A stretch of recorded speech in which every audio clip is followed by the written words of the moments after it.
Olá, meus amigos e minhas amigas! Sejam bem-vindos ao Periscópio, um canal dedicado a histórias e curiosidades.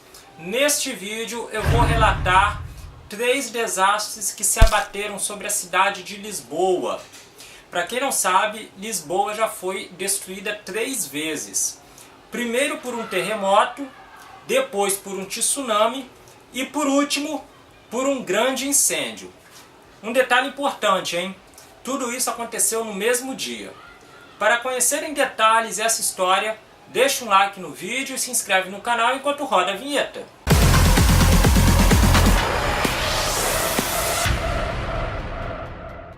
Pessoal, no dia 1º de novembro de 1755, era celebrado em Lisboa o Dia de Todos os Santos, um feriado importante no calendário católico da época e que mobilizava toda a população de Portugal e principalmente Lisboa, que até então era a 4ª maior cidade do mundo. Naquela época, Portugal vivia o auge da exploração de ouro no Brasil. Era uma cidade opulenta, capital de um grande império, uma cidade rica que atraía milhares de imigrantes, recebia cerca de 1000 navios por ano, abrigava dezenas de igrejas e conventos, muitas delas decoradas com ouro extraído no Brasil, mas tudo isso iria mudar em apenas um dia. Naquele 1º de novembro, a cidade foi reduzida a escombros por um dos mais violentos terremotos de que se tem notícia.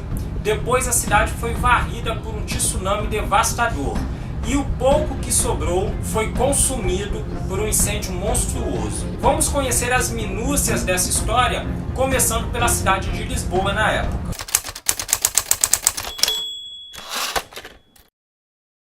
Pessoal, Lisboa é uma das cidades mais antigas do mundo. Ela é mais antiga que Londres, que Paris e até mesmo que Roma. Naquela época, ela era a 4ª maior cidade do mundo.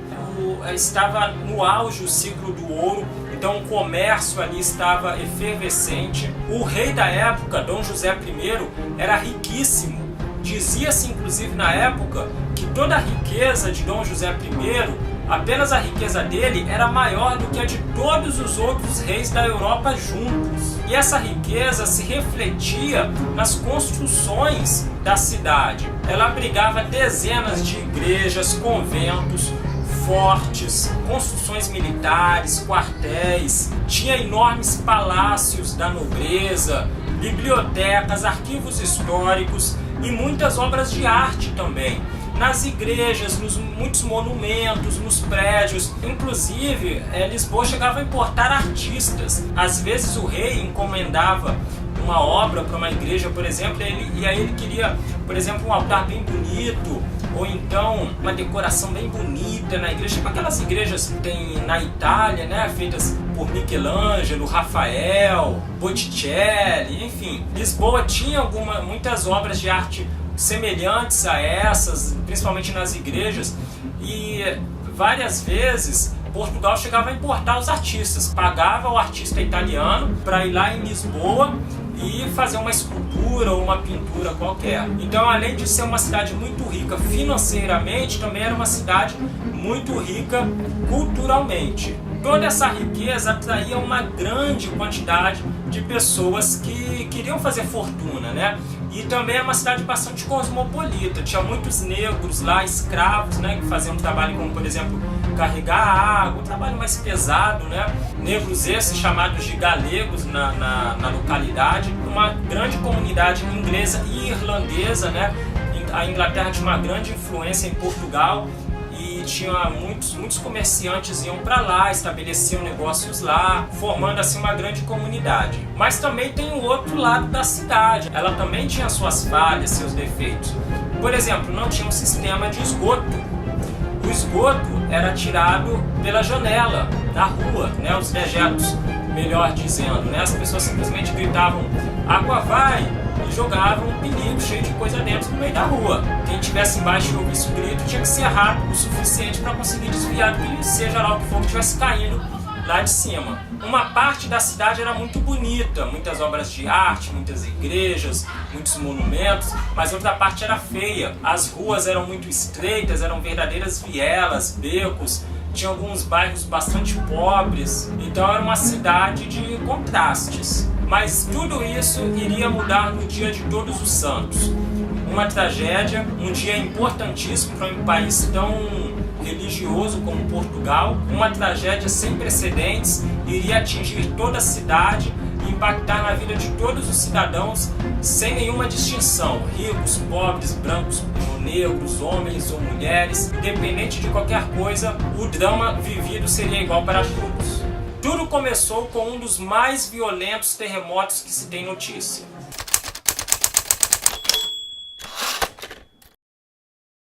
O Dia de Todos os Santos em Portugal, naquela época, era celebrado com missas em todas as igrejas, muitos eventos, muitas festividades religiosas. Então as igrejas estavam cheias, tinha missa às 10 da manhã e por volta das 9 da manhã, bem cedinho, a terra começou a tremer. Tudo começou com um tremor mais leve que foi aumentando gradativamente de intensidade.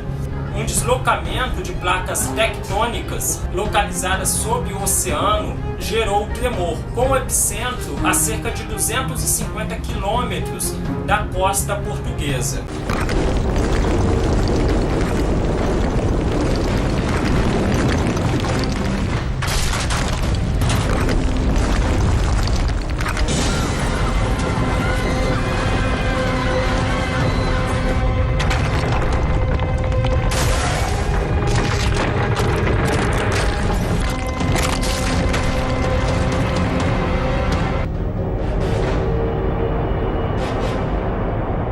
No total foram 3 tremores bem fortes em cerca de 10 minutos. Esse terremoto atingiu, estima-se hoje, entre 8 e 9 graus na escala Richter. Obviamente, Lisboa os prédios naquela época não eram dotados de tecnologia para resistir a terremotos. Então, imediatamente os prédios começaram a desabar e as pessoas mal tiveram tempo de sair para a rua, né?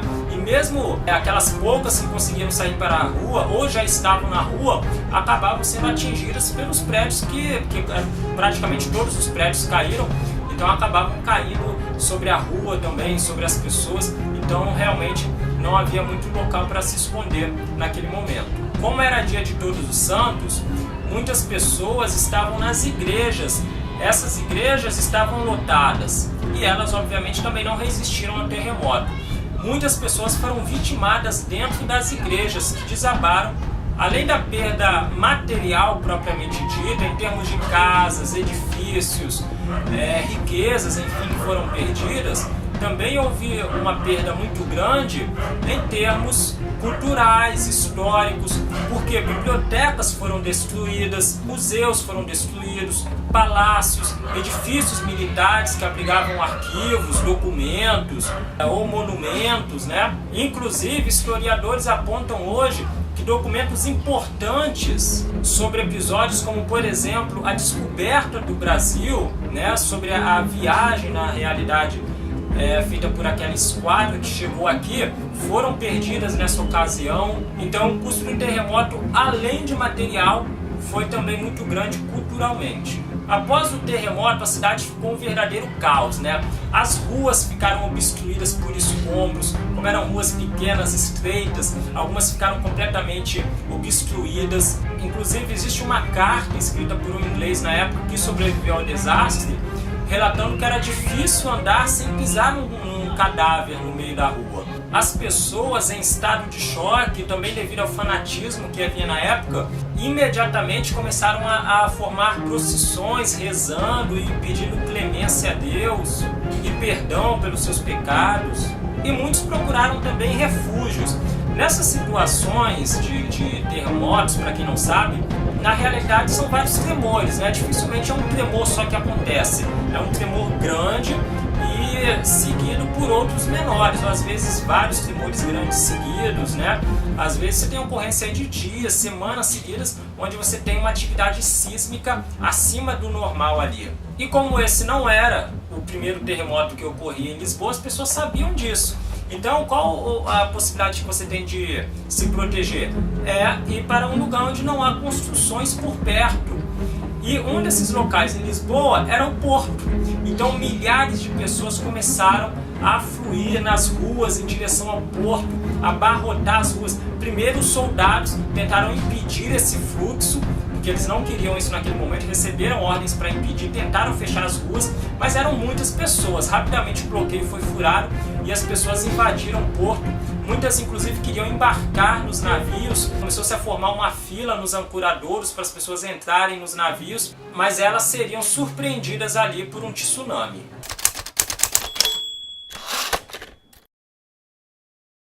Pessoal, Lisboa é banhada pelo Tejo, um rio enorme que deságua no Atlântico. Como o epicentro do terremoto foi no leito oceânico, isso gerou um tsunami que avançou em direção a Portugal a uma velocidade, estima-se hoje, de pelo menos 650 km por hora e atravessou o Atlântico até chegar a Lisboa, a Portugal na verdade, cerca de 1 hora após o terremoto.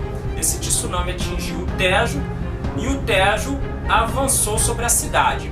Primeiro foram atingidos os navios, foram revirados, alguns lançados sobre a terra, né, com o avançar da água. Vários afundaram ou tiveram seus ocupantes lançados na água. Em seguida, a água avançou sobre o porto, carregando todos que se encontravam por ali e atingiu principalmente uma parte da cidade chamada Baixa, que é a parte mais ao nível do mar. The tsunami is a massive wall of water that can travel at speeds of up to 800 kilometers per hour.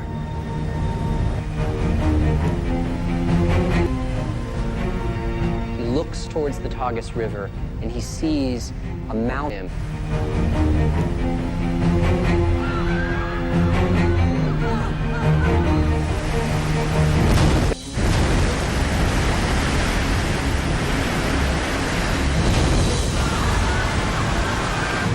Essa parte foi completamente varrida pelo tsunami e outros bairros foram atingidos também. No total foram 3 ondas que chegaram a atingir até 12 metros de altura, enquanto varriam várias regiões de Lisboa. Milhares de pessoas morreram vitimadas por essa tsunami, que além de Portugal, atingiu países como Espanha, Marrocos, Inglaterra, Caribe e o Brasil.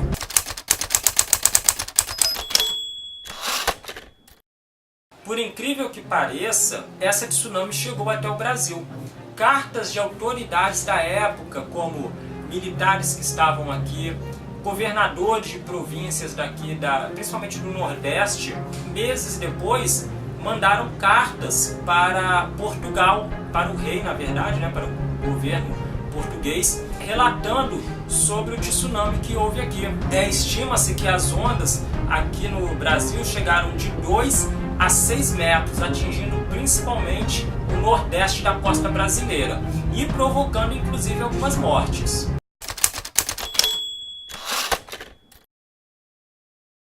Bom, dos escombros que se transformou Lisboa, nasceu um incêndio. Naquela época não existia luz elétrica, né? As pessoas utilizavam velas.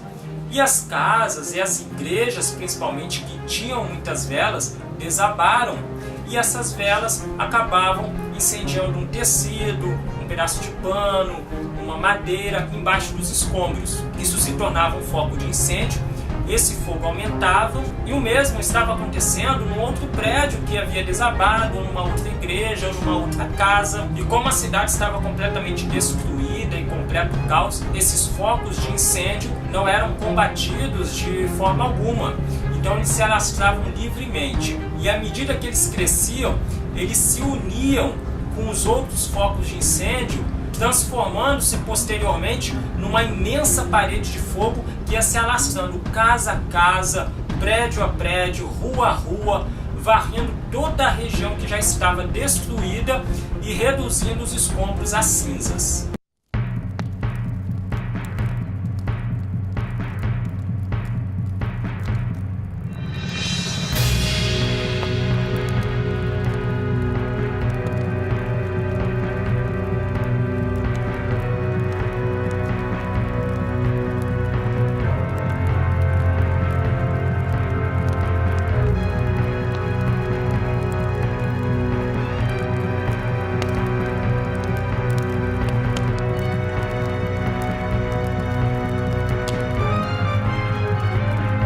Esse fogo queimou no total por 6 dias, tá? Principalmente numa região ali de Lisboa, em que é cercada por 3 colinas, né? Você tem colina nas laterais, tem uma atrás também, à frente é para o mar. Essa região já tinha sido atingida pelo tsunami e o pouco que havia restado agora ela é incinerada pelo incêndio, que devido à formação geográfica do local, ele acabava propiciando aquele incêndio, alimentando ele, transformando aquela região numa verdadeira caldeira. Como se não bastassem todas essas desgraças que se abateram sobre Lisboa, como sempre acontece nessas situações, pessoas se aproveitaram para roubar.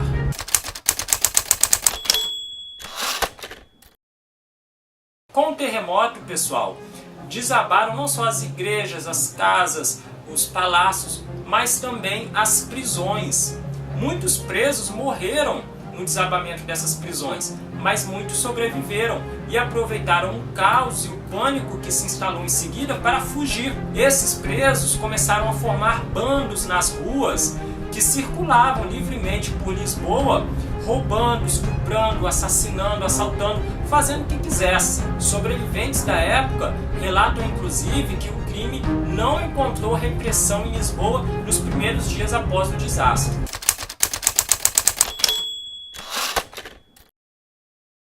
Isso tudo, pessoal, tornou a sobrevivência em Lisboa muito difícil. Como esta era uma situação incomum, as pessoas tiveram que recorrer a atitudes incomuns para sobreviver. A infraestrutura foi totalmente destruída. Isso em todo o país de Portugal, tá? Mas principalmente em Lisboa. Você não tinha mais comércio, não tinha mais um porto, não tinha mais autoridade, principalmente nos primeiros dias, né? O crime corria solto, você não tinha autoridade policial para reprimir os bandidos circulavam livremente, você tinha assalto, assassinato, roubo para tudo quanto é lado. Lisboa ficou parecendo o Rio de Janeiro. Isso tudo levou ao abandono das cidades. As pessoas começavam a formar caravanas e comboios em direção às cidades vizinhas, onde você tinha melhores condições de sobrevivência. As ruas estavam cheias de corpos, animais, insetos transmitindo doenças livremente. Sabe-se hoje que muitas pessoas tiveram que recorrer ao canibalismo. O canibalismo, nessa ocasião, foi no mínimo comum. Tá? Se não foi frequente, foi pelo menos comum. E se formaram também nos arredores de Lisboa campos de pessoas desabrigadas que passaram a viver ali em tendas, em barracas, não tendo outra opção. A própria família real, que embora tenha sobrevivido ilesa ao desastre, inclusive nem estava em Lisboa no dia do terremoto, estava numa cidade vizinha, mas os palácios foram todos destruídos completamente. Os que sobreviveram ao tremor de terra foram atingidos pelo incêndio. Então a família real passou a viver, pelo menos nas primeiras semanas, em tendas e em carruagens. O rei ficou traumatizado com o terremoto. Isso porque ele nem estava na cidade no dia, né? Imagina se ele tivesse. Ele tinha pesadelos à noite e passou a ter fobia de locais fechados, pequenos. Ele desenvolveu claustrofobia, né? E passou o resto da vida em tendas bastante luxuosas ou em palácios feitos apenas de madeira. Ele não queria nunca mais morar no local feito de alvenaria. Esse desastre provocou uma grave crise financeira em Portugal. O PIB do país no ano seguinte foi aproximadamente metade do ano anterior, tamanho impacto provocado pela tragédia. Estima-se que entre 10% e 15% da população pereceu no desastre. Isso dá em torno de 25 a 30 mil pessoas. O número exato, pessoal, não se soube na época e jamais saberemos, né? Então é apenas uma estimativa que os historiadores fazem hoje do saldo de mortos. E depois de tudo isso, despontou na política um homem que já era importante em Portugal e ficaria mais importante ainda após o terremoto pelo seu pragmatismo. Uma pessoa, vislumbrando toda aquela tragédia, toda a cidade inteira destruída, chegou a perguntar a ele: e agora, o que vamos fazer? E ele respondeu: vamos enterrar os mortos e cuidar dos vivos. Foi assim que o Marquês de Pombal lidou com a tragédia.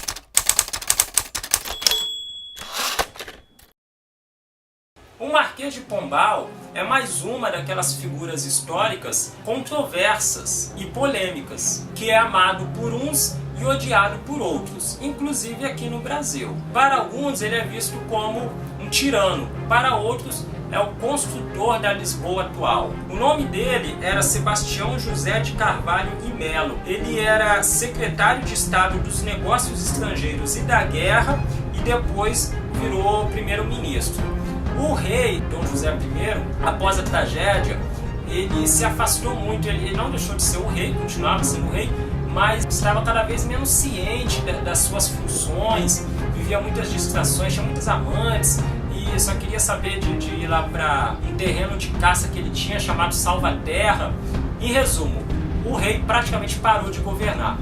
Quem assumiu o lugar dele foi o Marquês de Pombal, foi quem realmente governou Portugal e reconstruiu Lisboa após o terremoto. A primeira ordem dele foi para restabelecer a ordem em Lisboa. Ele convocou o exército, colocou os soldados na rua, que saíram à caça de malfeitores, ladrões, bandidos que haviam fugindo das prisões, e mandou construir na cidade uma série de forcas bem altas que podiam ser vistas de longe, ainda mais agora que estava tudo destruído, né? Os prédios estavam todos no chão, e qualquer um que fosse flagrado roubando ou pilhando qualquer coisa era executado sumariamente. Essa era uma medida não só para punir os ladrões, mas também para dissuadir os outros. E ele vislumbrou uma nova Lisboa. Ele ordenou a construção de bairros inteiros, ruas largas. A Baixa, por exemplo, que foi a região mais atingida pelo tsunami e pelo incêndio, foi totalmente reconstruída. Hoje é um importante centro comercial em Lisboa. Em Lisboa, após o terremoto, sob o governo de Pombal, foram construídos os primeiros edifícios resistentes a terremotos, com paredes corta-fogo. Então ele realmente foi o responsável, foi o cabeça aí que reergueu Lisboa.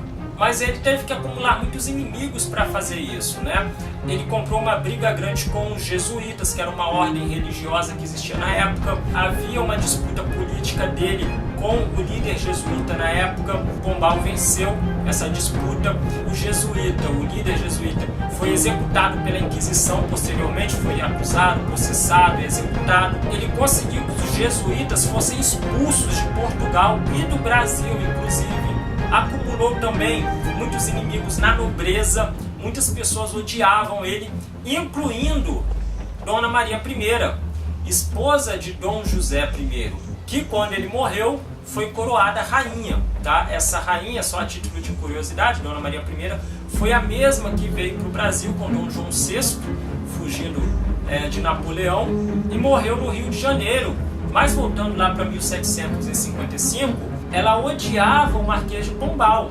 Quando ela assumiu a coroa, uma das primeiras atitudes dela foi banir o Marquês de Pombal da corte. Muitas acusações pesam sobre ele, como corrupção, autoritarismo. Então seus inimigos na época, e hoje quem ataca ele, né, tem uma série de acusações sobre a conduta dele na época.